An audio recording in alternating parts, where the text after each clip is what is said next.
Gina was working towards a career change. As a longtime educator, she was making the leap into administration.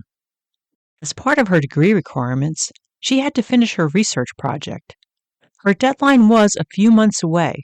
Really, she had adequate time, but she was also painfully aware that she knew about this work for the past 6 months and just couldn't get going. Every time she thought about starting to work on the project, she felt overwhelmed by all the remaining work. And worse, she felt shame about how she had put it off. Why did I do this? Why didn't I start earlier? I'm such an idiot. The anxiety these thoughts produced was enough to send her spiraling. Next thing you know, she is driving to the store to get some Binge food. She told herself, I don't care. Jessica had a busy adolescent psychiatry practice. Her days were long as she met with many patients. The paperwork required was substantial. During the rare lulls in her clinical work, she knew that she'd better get caught up on her case reports. She had also learned from medical school that you just have to push through it. If you have 8 hours, then by God, you better get 8 hours of work done. Doctors don't take breaks. Doctors don't need sleep. Doctors don't need rest. Just get it done. Jessica noticed that her harsh inner dialogue was like a jailer, and she was imprisoned and sentenced to hard labor. With no allowed breaks, she found herself grabbing snacks in the hospital kitchen. Eating was one way she could numb the bad feelings. And lastly, Karen was an experienced, well-respected attorney. It wasn't so much her caseload or the sometimes challenging clients that upset her. Rather, it was the weekly tyranny of the timesheets. In order to get paid, Karen had to submit detailed reports of every minute, of every day, of every week, 52 weeks a year, year after year. Ugh! Why do I have to do this? This is ridiculous, she thought. She felt the annoyance of being forced to do such a seemingly meaningless task. This resentment led her to avoid the daily upkeep. She waited each week until the sheets were due. Days after the fact, she found it difficult to capture all of her time. It was so frustrating. Next thing you know, she was breaking out a bowl of candy. She found she could snack her way through all of the discomfort. So I don't know about you, but I'm starting to feel some anxiety just recounting these stories. It's interesting that the issues surrounding time management and energy management often come up in our coaching. When we are not respecting our own human needs, one way it can manifest is in our out-of-control eating episodes. Something has to give. Do you ever find yourself procrastinating, or rather, procrastinating?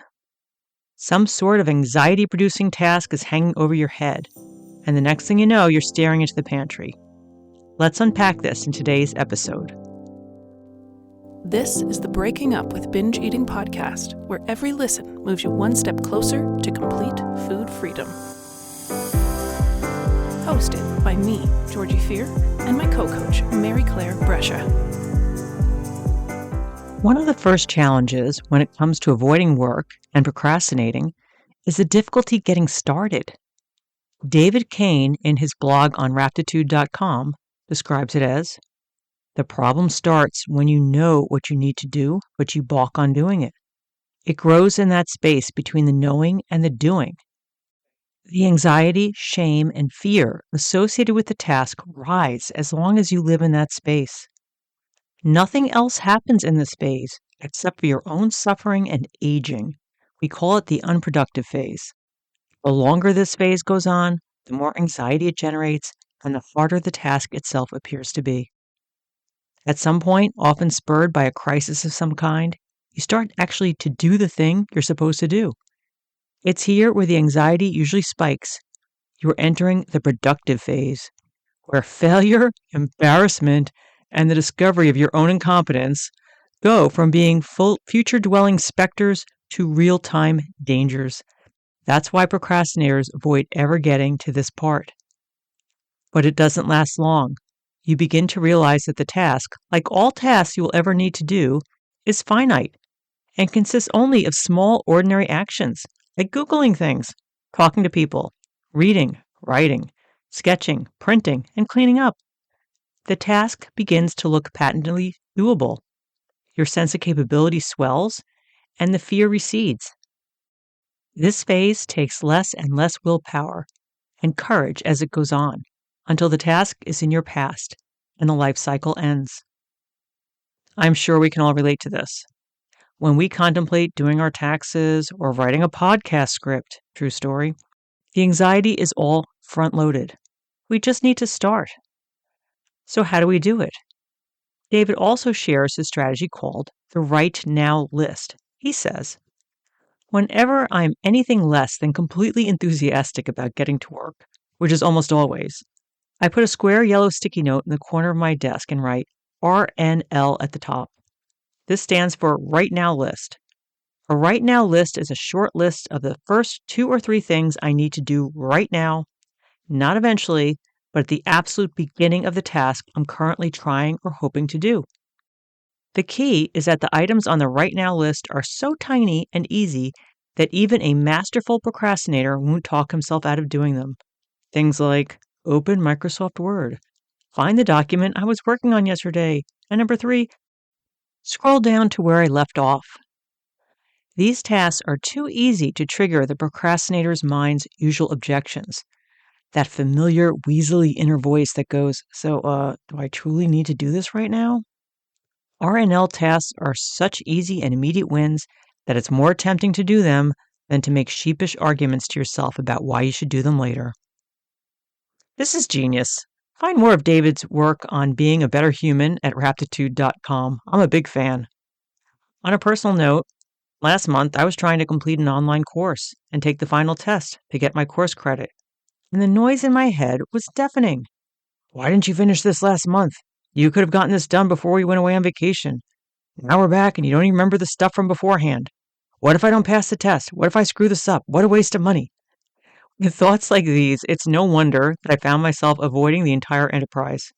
Then I read about the Right Now list, and I thought to myself, what would be the 3 steps to get started? The first thing I needed to do was open up the portal for the class on my computer. Step 2 was to bring up the course outline, and step 3 was to be sure I had all the printouts of all the materials by chapter. So as you can see, none of these tasks were particularly challenging. I had to open up a window, I had to print some papers, I had to check some things off. It was no big deal, and really, that's all it took to get over the hump. Once I did that, I realized I was quite prepared to take the test, and it was no big deal. Crisis averted. So lesson 1 today is to just get started. Make a Right Now list. What else might send us straight to the store to buy snack food? Well, what about long, tedious tasks? How do you commit to working on them for hours at a time? Jessica had many hours worth of case reports to write. Another client, Danielle, had to plow through chapter upon chapter of book edits. How do you keep going when there is no end in sight? One classic technique you may be well aware of is the Pomodoro method. For those who are unfamiliar, I will give a quick summary. I'm sure many of you have seen a classic egg timer. You know, the one that goes tick, tick, tick, tick, tick. It may even be in the shape of an egg. Well, in Italy, the egg timer is actually in the shape of a tomato or pomodoro. When using the Pomodoro method, you're using the timer to break your work up into shorter segments, punctuated by breaks. What breaks? Who takes breaks? The idea is to work for 25 minutes and then take a 5-minute break. You do this for 4 cycles and then you take a longer break. Sounds so simple, right? But there is something magical about telling yourself that you will have a break and you're not sentenced to work consecutively for hours on end. It recognizes that our attention span has limits, and even a 5-minute break can be quite restorative. If you're wearing a Fitbit or have an Apple Watch or some other smartwatch, your timer is right on your wrist. Don't underestimate the power of this simple technique. Lastly, another aspect we should consider is how we feel as we go through our day. Many of us move from segment to segment, just reacting to whatever is presented to us. If someone is nice to us, we feel good. If someone runs up our heels with their shopping cart, we feel annoyed. If we are doing a boring task, we just want to escape. There is an alternative to that. we do have some capability to proactively set an intention for how we want to feel while we are doing something. We can be in a much more powerful place when we are creating our emotional state through our own focus as opposed to being buffeted by our random thoughts and outside events. One can imagine that various tasks or activities really lend themselves to particular emotional states. If you were doing some sort of accounting work, like a tax return or a budget, you might think that it would be best to feel calm, meticulous, careful. If you're helping your kids with their homework, you could aim for a different sort of energy, such as being present, not distracted, accepting. For example, I asked Jessica, the psychiatrist, about the overwhelming case reports.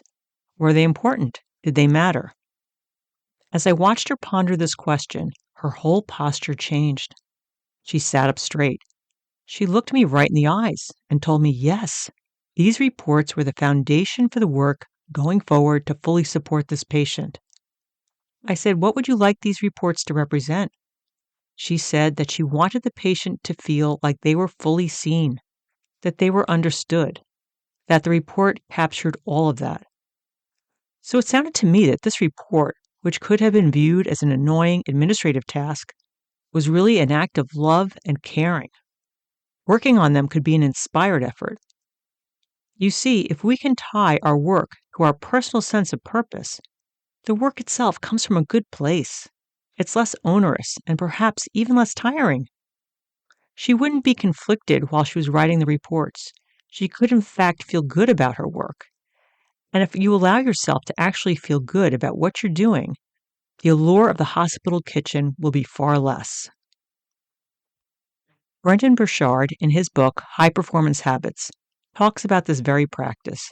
He talks about determining the feeling you're after. Don't wait for emotions to land on you. For each activity in your day, choose and cultivate the feelings you wish to express. Also, connect your work to your values. How can I make this work more personally meaningful to me? For example, if you're picking up abandoned socks and shoes around the house, it can feel more fulfilling if you recognize your effort is contributing to creating a warm and welcoming home. If you're paying the monthly bills, you can acknowledge that you are fostering good management and financial stewardship for your household. If you're writing case reports, it will feel less like drudgery if you remind yourself of the value of these reports for your patient's ongoing care. If you're finishing a research project for your new career as school principal, you can fully recognize the importance of the subject matter and how it will affect real children and their school experience. So before you begin something, ask yourself, what energy do I want to bring to this action? How can I make this task more personally meaningful to me? Try to come up with 3 feeling words. Conjure up those feelings as you proceed. So hopefully today we've given you some new tools to sidestep avoiding certain tasks and the bad feelings that ensue. Right? Avoiding binge eating is not just about not eating. How about we find ways to make our days work better for us? We can find ways to feel more productive and less needing to numb out. So, 1. If you're avoiding work, find a way to take the first steps. Try the Right Now list. 2. If you feel overwhelmed by a lengthy task, use the Pomodoro method. Break it down into smaller steps. Take breaks and set the timer. And 3, lastly, proactively set your intention for the energy you will bring to a task. Make it personally meaningful. Feel good about what you're doing. So, maybe think about the activities or work that's giving you some anxiety. Which of these techniques discussed today might be helpful? Make a plan to try it out. Remember, we don't learn new behaviors from listening to podcasts. We learn from our personal experience. So give it a go.